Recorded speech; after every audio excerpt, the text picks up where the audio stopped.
So Patrick is the Assistant Director, Public Engagement of the National Archives of Australia. And he used to be the archivist at the Bureau of Meteorology. But of course, you may know Patrick because he is a prolific author.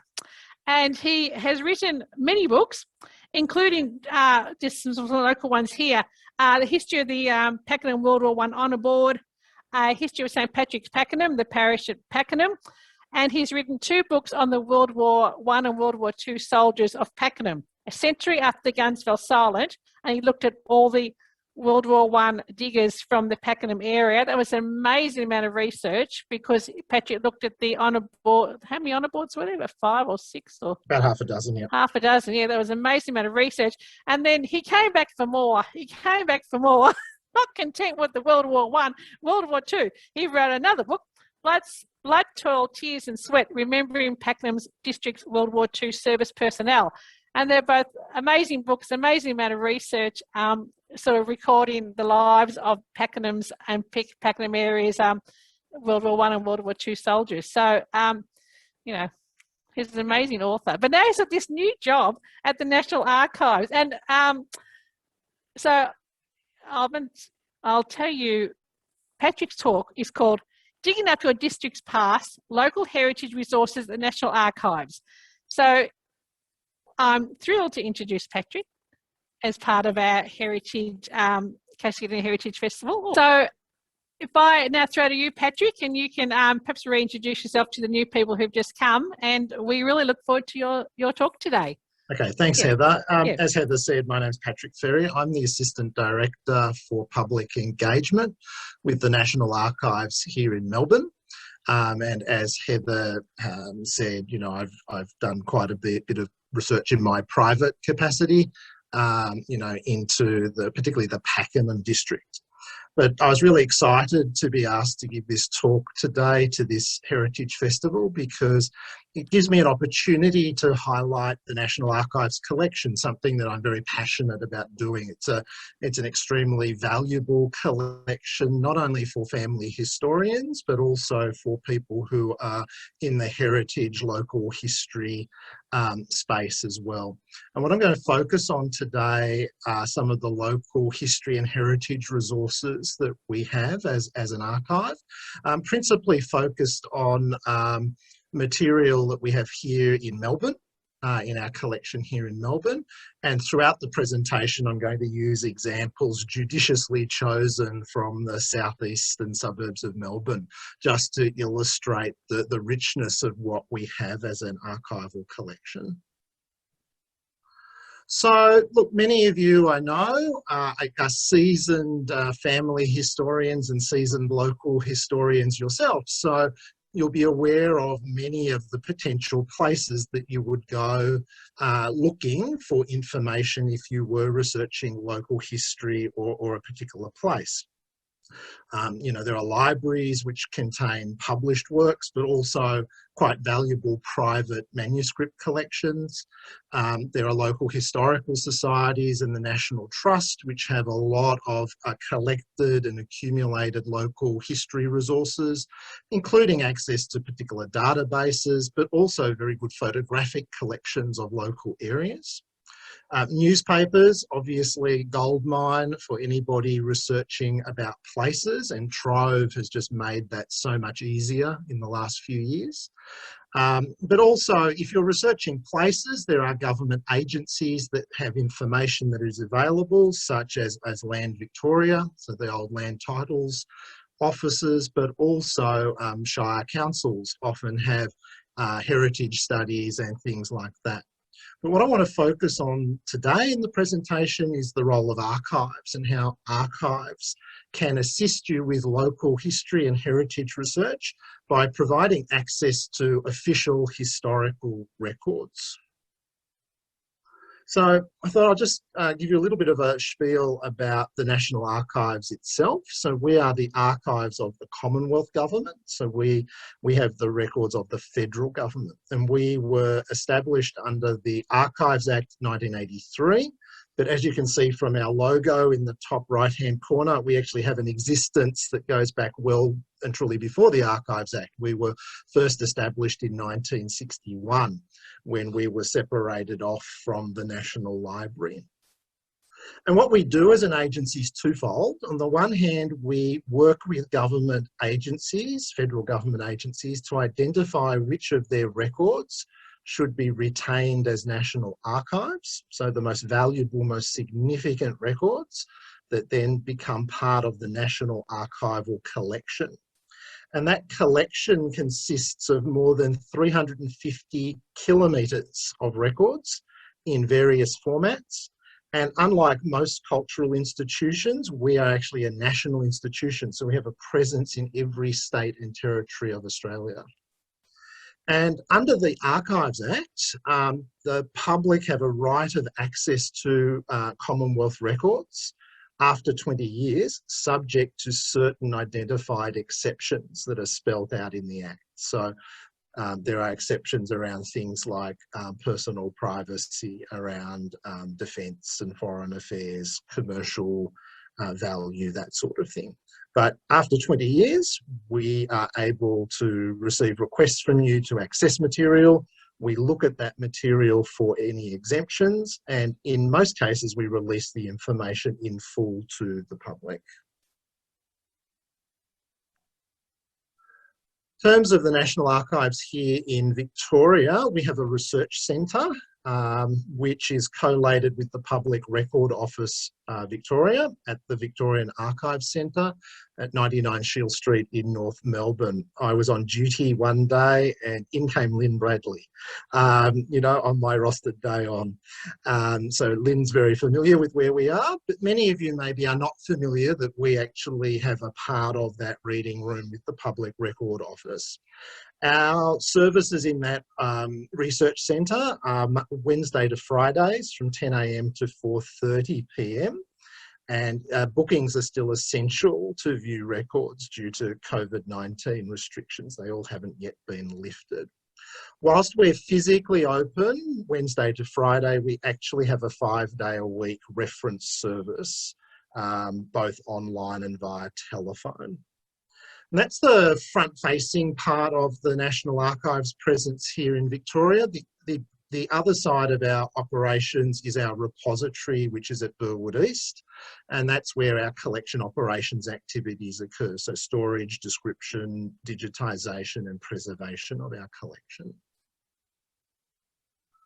So in terms of local history or heritage research, and thinking about places, in terms of finding things in the National Archives, the key question to ask yourself is, was the place that you're interested in ever owned, leased or connected with the Commonwealth Government? If it is, there's a good chance that we have records about it.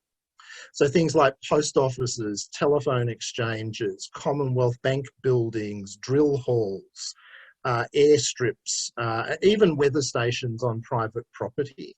So what you find is that, you know, in many different ways, the Commonwealth Government has had a presence in every community across Australia.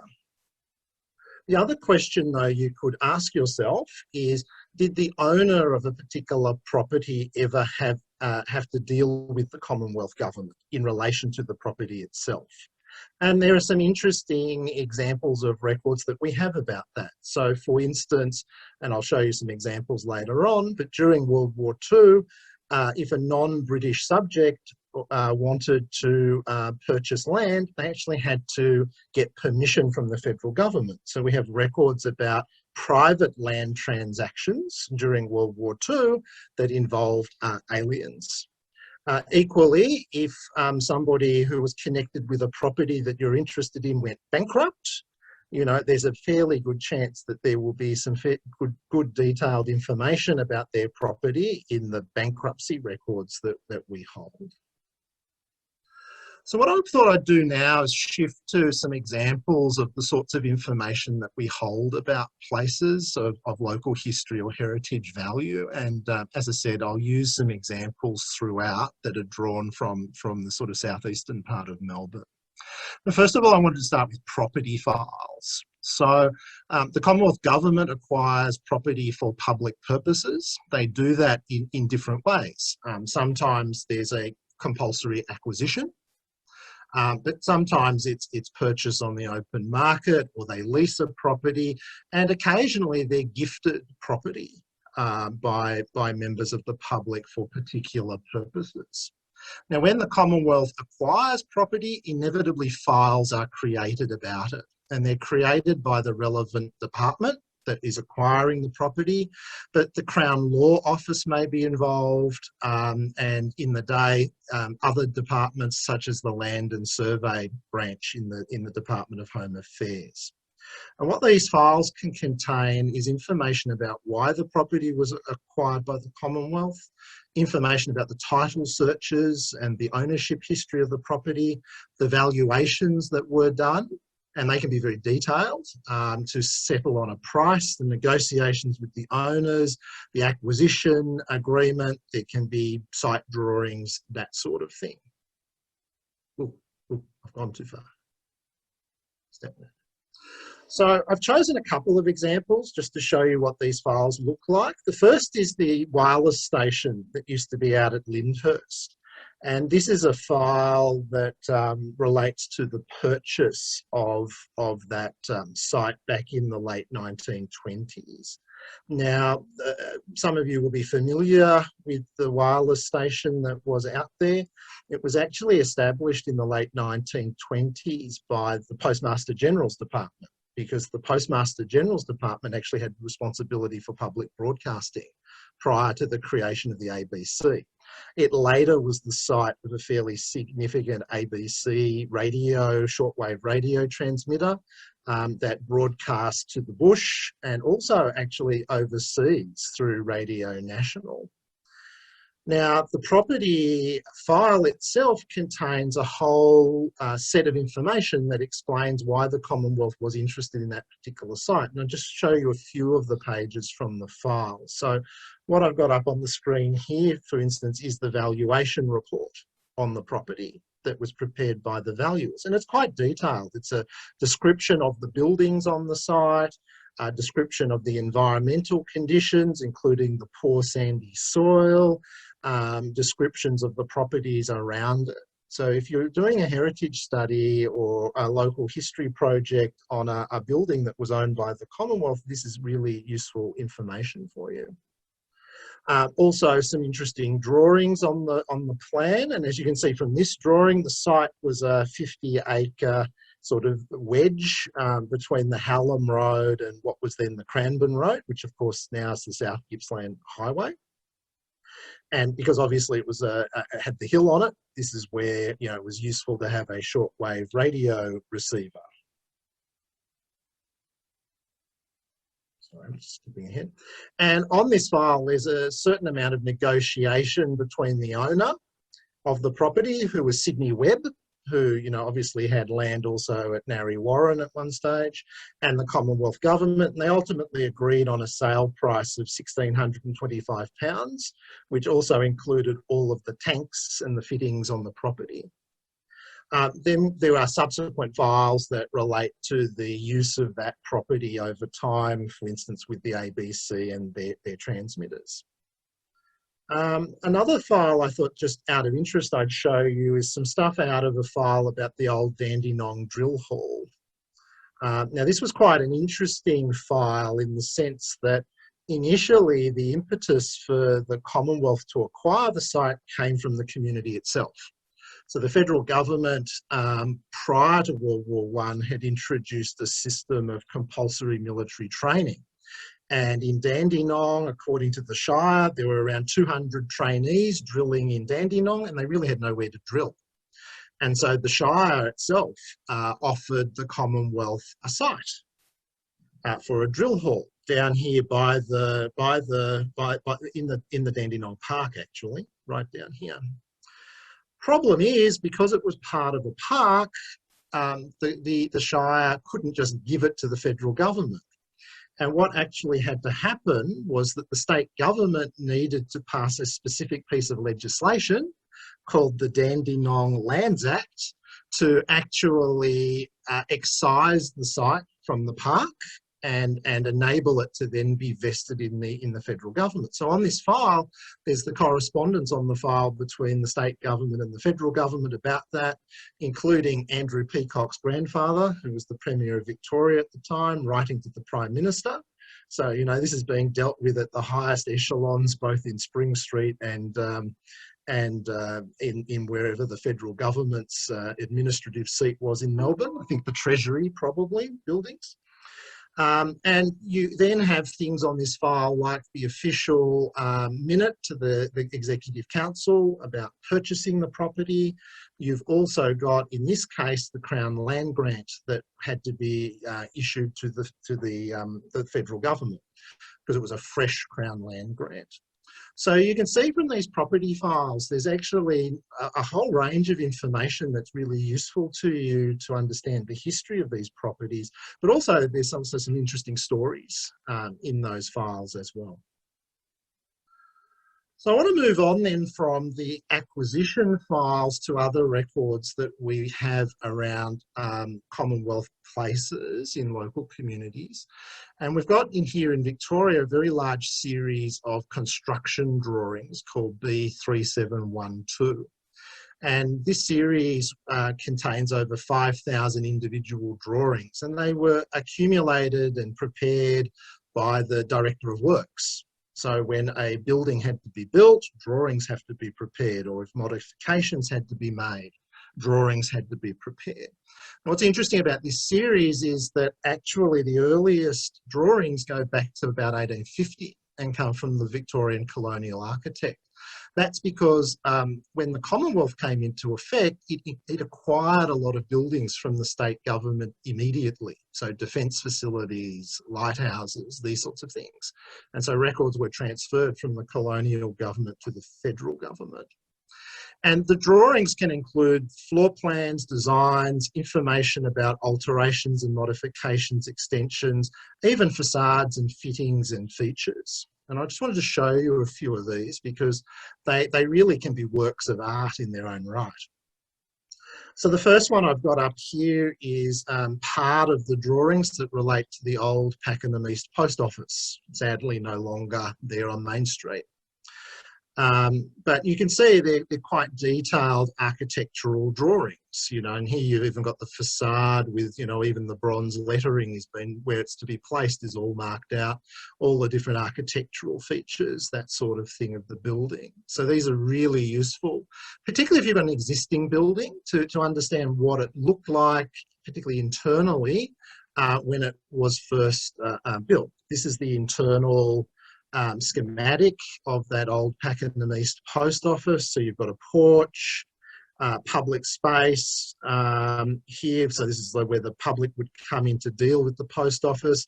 The writing slope is marked, the counter's marked, then you've got the mail room and the telephone exchange behind a bit of a wall there. And obviously the conveniences, even the water tanks are positioned on this. And very interestingly, there was an outbuilding as well, which had the dunny, the fuel store and the bicycle shed, noting that in those days, the telegrams, of course, were delivered by, you know, young guys just out of school on bicycles. What the drawings can also show you, as I said earlier, are some of the internal fittings. So this is the drawing of the Cranbourne Post Office. And what you've got at the top here, actually, the drawings of the counter and also that writing slope that was there for the public.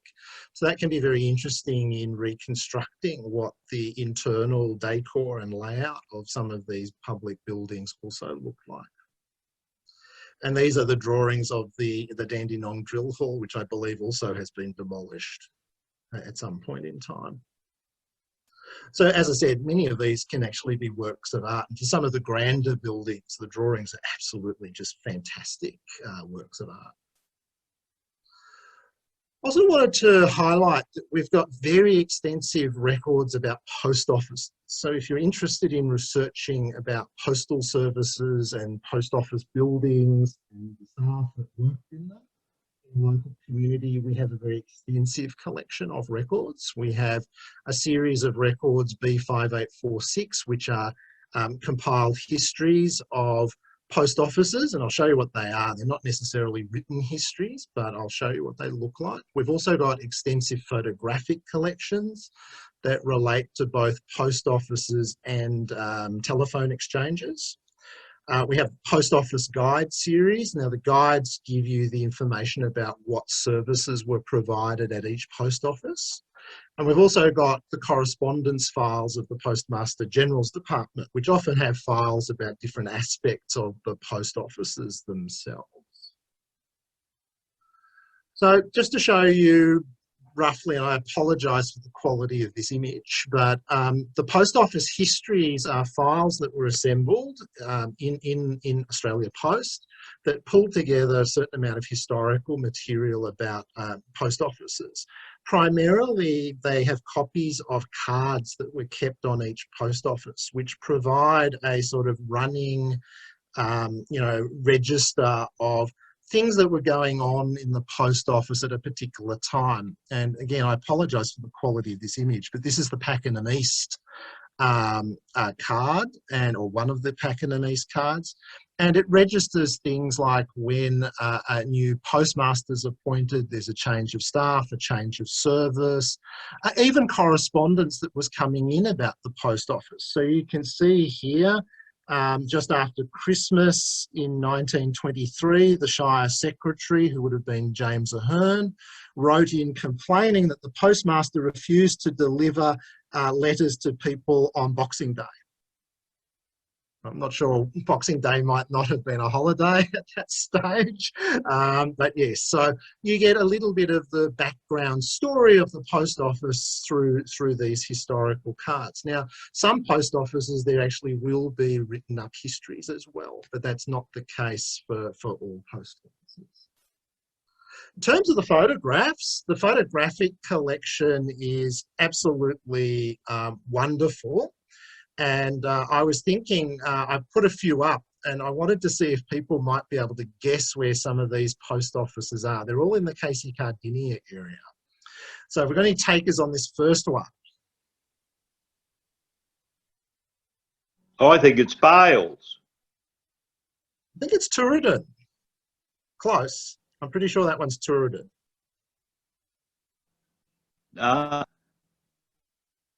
I'd have to check the notes. I'll come back to that one in a minute. The next one. Now, the store is Anderson's store, if that's a clue to anyone. Any takers on that? That's Emerald. Okay, this one. Ellis's Post Office and Store. Any takers on that one?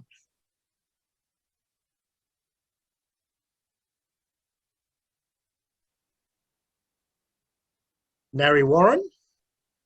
And you can see they're quite different eras, these photos. You could date the photos by the cars. This one.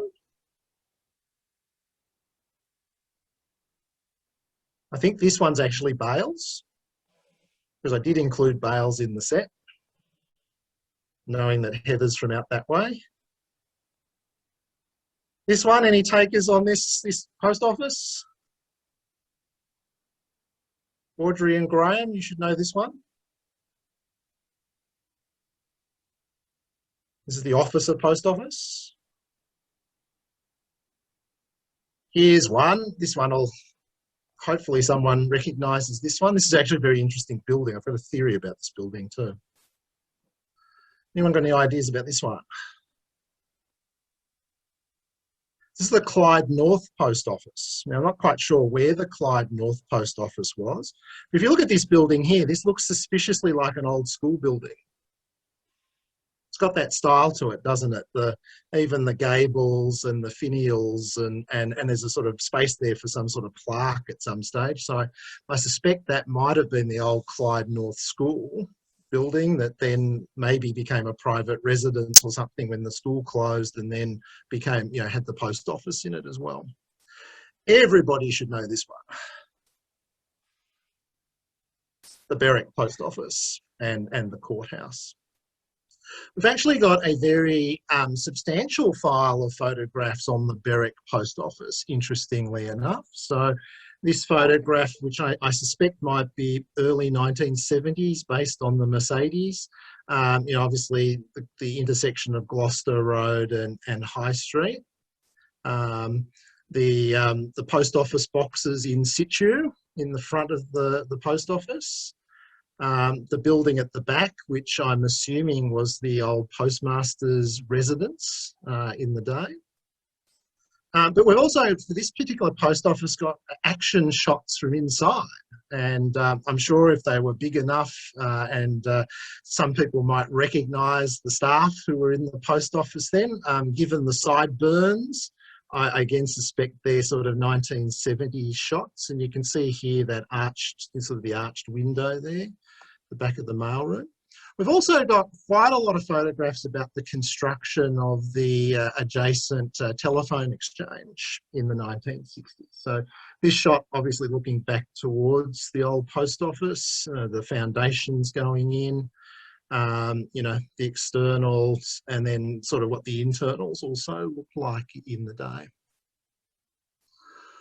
So moving on from post office records, another very interesting type of record that we have that can help you with the history of particularly localities are environmental records. And we hold extensive records from the Bureau of Meteorology, you know, who have in turn inherited a lot of colonial records from the colonial Victorian government in the 19th century. Now, a couple of types of weather type records that can be useful to people researching about places are the station history files. So there are files about each weather station. And they can include information about like site drawings, photographs, correspondence with the owners. And within that, there's a particularly interesting series of records, B5872, which are the rainfall station history files. So the Bureau of Meteorology for many, many decades has maintained a volunteer network of rain gauge readers. And so the rain gauges for rainfall in many parts of Victoria are actually on private property. And done on a voluntary basis. So if you were researching a property that did have a rainfall station on it, again, this would be another source of some information about that property. And of course, there's the actual observations records themselves, the data, temperature, rainfall, wind. What's available for a particular site depends on what equipment was there. For a lot of sites, it's just rainfall. But many post offices and things around Australia, for instance, had official thermometers and things in the ground. So, you know, there are environmental data available for a lot of sites.